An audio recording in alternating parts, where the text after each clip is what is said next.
안녕하세요, 여러분. 책과 함께하는 3위의 도서탐험 시작합니다. 오늘 저희가 함께 들여다볼 자료는요, 사실 정말 흥미로운 질문 하나를 던지고 있어요. 20세기 초에 유럽 문화의 가장 중심지였던 독일이 어떻게 그렇게 심지어 열광적으로 제1차 세계대전이라는 거대한 비극 속으로 걸어들어갔을까? 청취자께서 보내주신 자료를 바탕으로 오늘은 그 아방가르드 예술가들의 화실에서부터 참호까지, 그리고 그 끔찍한 재앙에 대한 기억이 오늘날까지 어떻게 계속 논쟁의 대상이 되고 있는지 한번 추적해 보려고 합니다. 네, 맞습니다. 그 시대의 불안과 열망이 예술로 막 분출되다가 결국엔 전쟁이라는 어떤 파국적인 해결책으로 귀결되는 그 과정을 따라가는 여정이라고 할 수 있겠네요. 자료에 따르면 예술가들의 반항적인 몸짓에서 시작해서 전쟁의 기억을 둘러싼 아주 뜨거운 역사 논쟁까지 그 연결고리를 찾아보는 굉장히 깊이 있는 시간이 들 것 같습니다. 좋습니다. 그럼 그 이야기의 시작점, 바로 제체 시험부터 한번 파고 들어보죠. 이게 분리라는 뜻인데 그냥 단순히 낡은 것에서 벗어나자 뭐 이 정도 수준은 아니었던 것 같아요. 그렇죠. 이건 뭐랄까요? 거의 선전포고에 가까웠어요. 선전포고라네요. 당시 독일 미술계는 아카데미가 모든 걸 그냥 꽉 쥐고 있었거든요. 어떤 그림을 그리고 어떻게 전시하고 누가 상을 받을지 전부 그들만의 리그였던 거죠. 여기에 반기를 든 겁니다. 당신들의 그 낡고 권위적인 예술은 이제 끝났다. 우리만의 길을 가겠다. 이게 바로 1892년 뮌헨에서 시작된 제체시온 운동의 핵심이었어요. 듣기만 해도 굉장히 반항적인데요.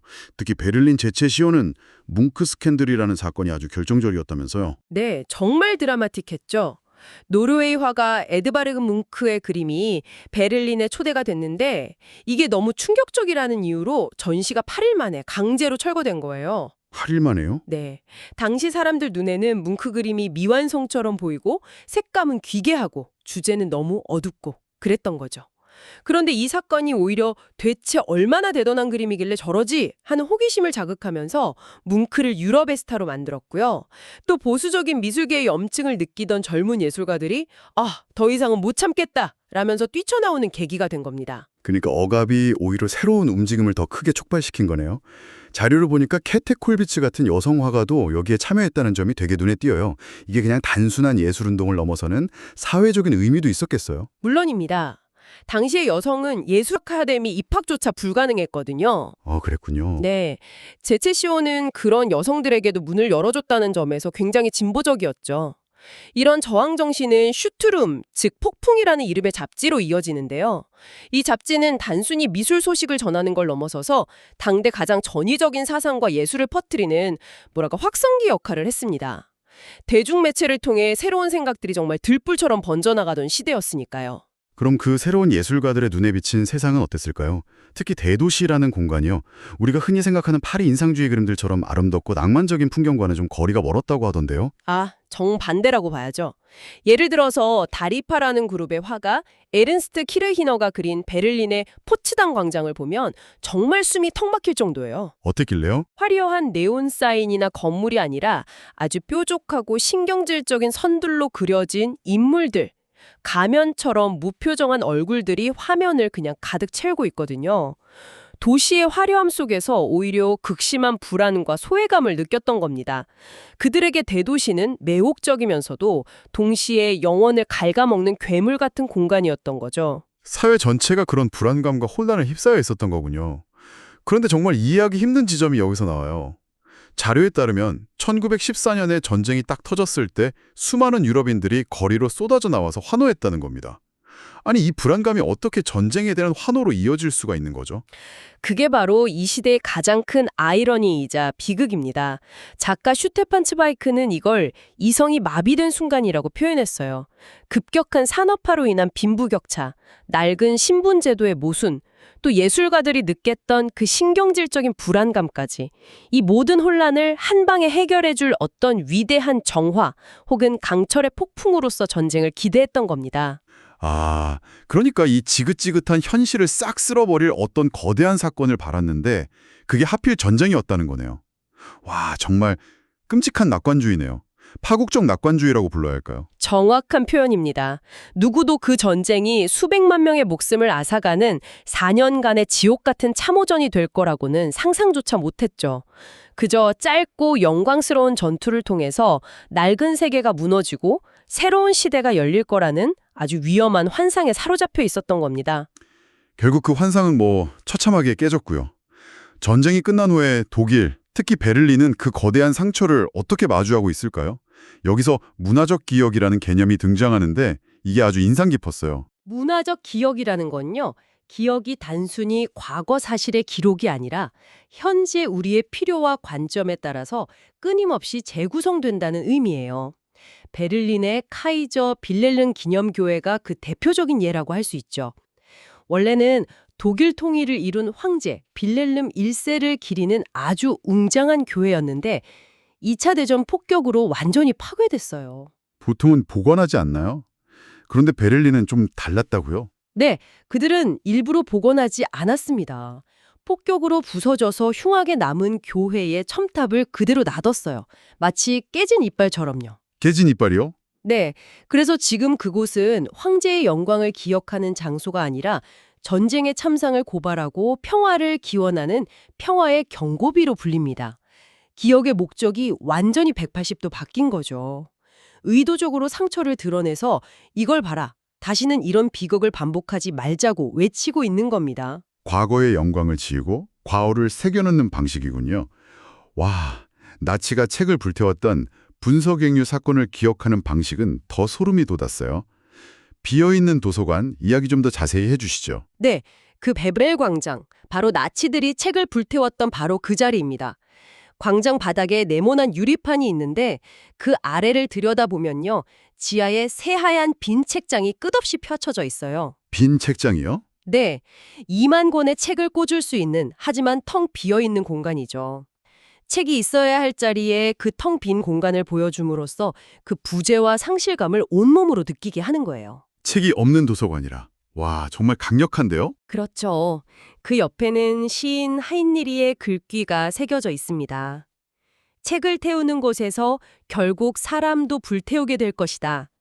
이건 단순한 추모를 넘어서는 경고예요. 사상의 자유가 파괴된 곳에서 인간의 존엄성도 파괴된다는 걸 그 텅 빈 공간 자체가 웅변하고 있는 거죠. 아이디어가 사라진 자리에 남는 그 섬뜩한 침묵을 직접 느껴보라는 겁니다. 그런데 이런 성찰적인 문화 이면에는 또 아주 단단하고 엄격한 전통이 자리 잡고 있었어요. 바로 프로이센 군대 문화죠. General Stab's Message라는 단어가 한치의 오차 없이 완벽하게 계획된이라는 뜻으로 일상에서 쓰일 정도였다니 그 영향력이 정말 대단했던 것 같아요. 맞습니다. 그건 단순한 군사 용어가 아니라 프로이센, 나아가 독일 사회를 지배하는 하나의 정신이었어요. 모든 것은 예측 가능해야 하고 계획대로 움직여야 한다는 어떤 강박에 가까운 믿음이죠. 그리고 그 믿음의 힘으로 프랑스와의 전쟁에서 승리한 뒤에 복수심에 불타서 적국 프랑스의 심장부인 베르사유 궁전에서 독일 제국 수립을 선포하는 오만함을 보여주기도 하죠. 그런데 그 복수가 또 다른 복수를 낳는 악순환으로 이어졌고요. 그리고 이 프로이센 군대 문화가 아주 의외의 장소, 바로 저희가 입었던 교복에까지 흔적을 남겼다는 사실이 정말 놀라웠습니다. 아마 청취자께서도 기억하실 거예요. 그 목까지 꽉 조이는 딱딱한 차이나 칼라, 몸에 깍 붙는 검은색 교복이요. 네네, 기억나죠. 그게 바로 프로이센 군복에서 유래한 겁니다. 그 디자인이 일본의 병영 문화를 통해서 우리나라까지 들어온 거죠. 아, 정말요? 네, 군대의 획일성과 복종의 문화가 학교라는 공간에까지 깊숙이 침투했던 흔적이라고 볼 수 있습니다. 우리가 무심코 입었던 옷 하나에도 그런 역사의 그림자가 드리워져 있었다는 게 참 흥미로운 지점이죠. 자, 그럼 다시 제1차 세계대전으로 돌아가 보죠. 이 게네럴 슈탑스메시 정신의 결정체가 바로 독일의 전쟁 계획, 슐리펜 계획 아니었습니까? 이게 한마디로 어떤 계획이었나요? 서쪽의 프랑스와 동쪽의 러시아, 이 두 강대국 사이에 낀 독일의 딜레마를 해결하기 위한 계획이었어요. 양쪽에서 동시에 공격당하면 답이 없으니까 일단 러시아가 군대를 총동원하는데 시간이 오래 걸릴 거라고 예상을 한 거죠. 그 사이에 주력 부대 전체를 서부 전선에 쏟아부어서 6주 안에 프랑스를 점령하고 그 뒤에 열차로 병력을 동쪽으로 옮겨서 러시아를 상대한다. 정말 숨막히는 시간표를 가진 속전속결 전략이었습니다. 듣기만 해도 아슬아슬하네요. 아니 군사 비전문가인 제가 봐도 너무 야심차고 거의 망상에 가까운 계획 같은데요. 대체 뭘 믿고 이런 계획을 세운 걸까요? 바로 우리는 계획한 대로 완벽하게 실행할 수 있다는 프로이센적인 오만함 때문이었죠. 아, 하지만 현실은 계획과 달랐습니다. 프랑스의 저항은 예상보다 훨씬 거셌고요. 결정적으로 중립국인 벨기에를 침공하면서 가만히 있을 줄 알았던 영국까지 전쟁에 뛰어들게 만들었어요. 그게 패착이었군요. 네, 계획은 첫 단추부터 완전히 어그너졌고 속전속결의 꿈은 끔찍한 장기 참호전이라는 악몽으로 바뀌고 말았습니다. 계획은 실패했고 전쟁은 패배로 끝났습니다. 이제 남은 건 누구의 책임인가라는 질문이겠죠? 여기서 바로 20세기 독일 역사학계 최대의 논쟁, 피셔 논쟁이 터져 나옵니다. 역사가 프리츠 피셔가 대체 어떤 주장을 했길래 나라가 발칵 뒤집힌 건가요? 당시 독일에서는요, 1차 대전은 니구 하나만의 잘못이 아니라 유럽 열강 모두가 어쩌다 보니 미끄러져 들어간 공동 책임이라는 인식이 지배적이었어요. 히틀러되는 명백한 악인이 있었던 2차 대전과 달리 1차 대전의 책임까지는 지고 싶지 않았던 거죠. 그런데 1961년에 피셔가 엄청난 양의 사료를 근거로 책 한 권을 내놓습니다. 그 내용이 뭐였죠? 주장의 핵심은 이거였어요. 제1차 세계대전은 우발적인 사고가 아니었다.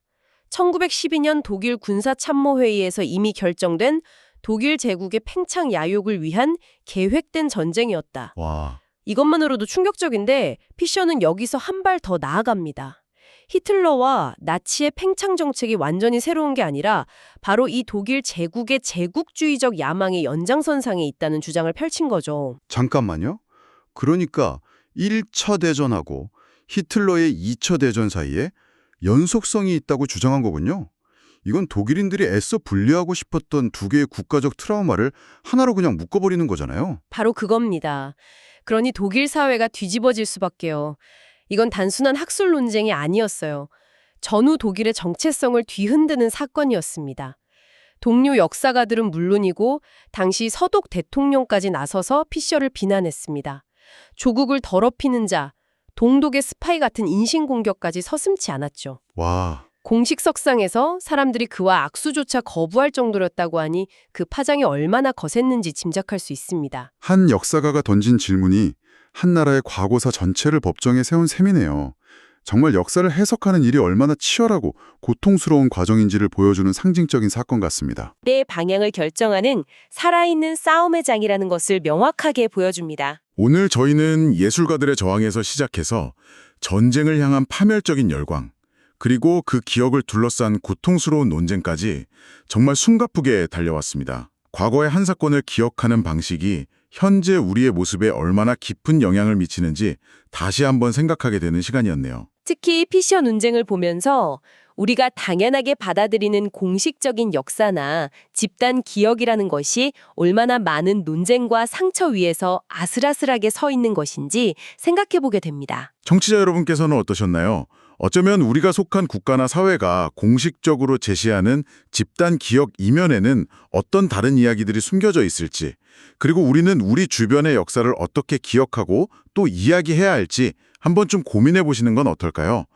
우리가 오늘 다룬 내용이 책과 다를 수 있으므로 자세한 내용은 책을 구입해서 읽어보시기를 적극 추천드립니다. 책과 함께 항상 행복한 하루하루 되십시오.